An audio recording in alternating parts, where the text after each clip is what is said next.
எதிர்க்கட்சிகளுடைய வாதமும் ஆளும் கட்சி தரப்புடைய விளக்கத்தையும் எப்படி பார்க்குறீங்க நாடாளுமன்ற நடவடிக்கைகள் குறித்து? சார், இதை நாடாளுமன்ற நடவடிக்கையில் ஒரு ஆக்கப்பூர்வமான எதிர்க்கட்சியாக தாங்கள் சொல்ல வேண்டிய கருத்தையும் சொல்லி ஆற்ற வேண்டிய கடமைகளையும் சரியாக ஆற்றியிருந்தால் அது சரியாக இருக்கும். யார்? நான் காங்கிரஸை சொல்கிறேன். அதை விடுத்து இப்போது இந்த தகவல் வந்திருக்கிறது என்று ஒரு இதில் வச்சுக்கோங்க. அதனுடைய ஆதென்டிசிட்டி ப்ளஸ் அதுக்கு பெர்மிஷன் கொடுக்கப்படாத ஒரு புத்தகம். அந்த புத்தகம் வேறு எங்கே வேணாலும் ரிலீஸ் ஆகிருக்கலாம், என்ன வேணால் பண்ணியிருக்கலாம். பட் இந்த இந்திய அரசியலமைப்பு சட்டத்தின்படி இன்னும் வெளிவராத ஒரு புத்தகம்.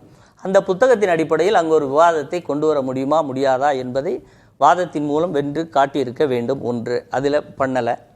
அதற்கு மாறாக நீங்கள் இந்த மாதிரி எங்கள் மீது, இந்த எம்பிக்கள் மீது, எதிர்க்கட்சி எம்பிக்கள் மீது இவ்வளவு பெரிய குற்றச்சாட்டை அவர்கள் வைத்து விட்டார்கள் அப்படின்னு சொன்னால் இப்போ எந்தவித முகாச்சிருவாங்கன்றது அதை தான் சொல்ல வரேன் சார். நீங்கள் அந்த சபையினுடைய நடவடிக்கையை தொடர்ந்து நடத்தி கொண்டே விவாத பொருளாகிட்டே போனீங்கன்னா இப்போ இந்த பிரச்சனை வருவதற்கான வாய்ப்பு இல்லைல்ல.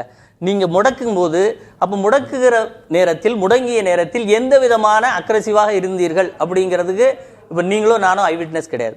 பட் இவங்க எப்படி ஒரு கருத்தை சொல்றார்களோ, நாங்கள் பேசுவதை தடுத்தார்கள், அதை செய்தார்கள். அப்போ அவங்க என்ன சொன்னாங்க? இவங்களுடைய அக்ரெசிவாக இருக்கக்கூடிய தன்மை குறித்து அவங்களும் விமர்சனம் வைக்கிறாங்க. இல்லை, எல்லா நாடாளுமன்ற நடவடிக்கைகள் தொடர்பான விஷயங்கள்லையும் அது நடந்திருக்கு தானே. நீங்க பேப்பரை கிழித்து எறிவது, சபாநாயகரை முற்றுகையிடுவது, எல்லாமே எல்லா கட்சியும் அவர்களும் இது போன்று பேச விடாமல் தடுக்கப்பட்டார்.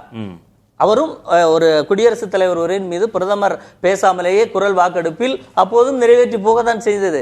அந்த நடைமுறைகள் அந்த கரண்ட் சப்ஜெக்ட்ல இருக்குதா?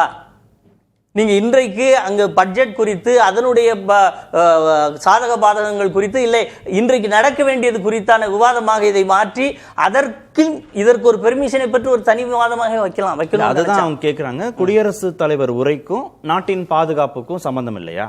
குடியரசுத் தலைவர் உரைக்கும் சர்வதேச ராஜாங்க ரீதியிலான உறவுக்கும் சம்பந்தம் இல்லையான்னு கேட்கிறாங்க. அதுக்கும் இதுக்கும் சம்பந்தம் இல்லையா?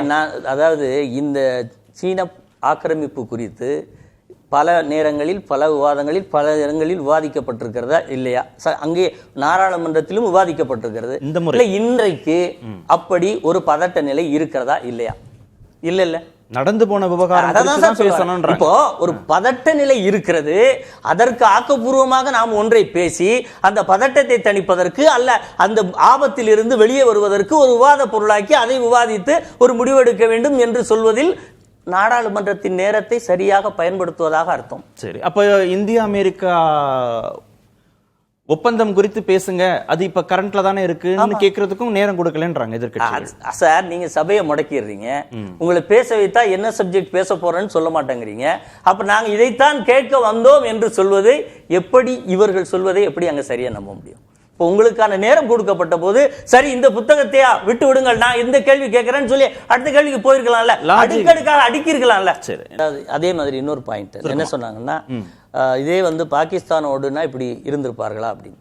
சார், இதுவரை வெளியே விடாம வெளியே வர விடாம பண்ணிடுவாங்க. அது ஒண்ணு வார் ரிலேட்டடா பாகிஸ்தானோடுனா இது மாதிரி இருந்திருப்பாங்களான்னு கேட்குறாங்க. நம்ம இதுவரைக்கும் நமது அண்டை நாடுகளான பாகிஸ்தானாக இருக்கட்டும், இலங்கையாக இருக்கட்டும், சீனாவாக இருக்கட்டும், இந்த 3 நாடுகளோடும் போர் முறை என்பதை ஒரே மாதிரியா அடாப்ட் பண்றோம்.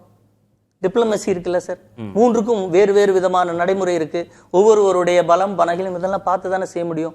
நீங்க அங்கனா அப்படி செஞ்சீங்க, இங்க இப்படி செய்யலன்னா பாகிஸ்தானும் சீனாவும் ஒரே தளத்துல வச்சு பார்க்க முடியுமா? அப்படி பார்ப்பது சரியான அணுகுமுறையா இருக்குமா? அதுல டிப்ளமசி இருக்கா? குற்றச்சாட்டு சொல்லி இருக்கிறது எதிர்கட்சிகள்னா அல்ல ஒரு அரசியல் நோக்கம் இருப்பதாக புரிந்து கொள்ளலாம். குற்றச்சாட்டை முன்வைத்திருப்பவர் பணியில் இருந்த முடிவுகள் எடுத்த முன்னாள் ராணுவ தலைமை தளபதி எடுத்து அவர் இதை சொல்றார். சார், ராஜீவ் காந்தியினுடைய மரணம் குறித்த விசாரணையிலும் பதவியிலும் இருக்கும்போது வேற மாதிரி இருந்தாங்க. வெளியே என்னென்னலாமோ சொல்றாங்க. அப்படி ஒரு அதிகாரி என்ன அடிப்படையில் சொல்கிறார் என்பதை அவர் சொன்னதை வைத்துக் கொண்டு அதுதான் நியாயம் என்று, உண்மை என்றும் நீங்க சொல்லுவதாக இருந்தால் அப்ப ராஜீவ்காந்தி கொலை வழக்கு குறித்த விசாரணையிலும் பங்கேற்றவர்கள் என்னெல்லாம் சொன்னாங்க.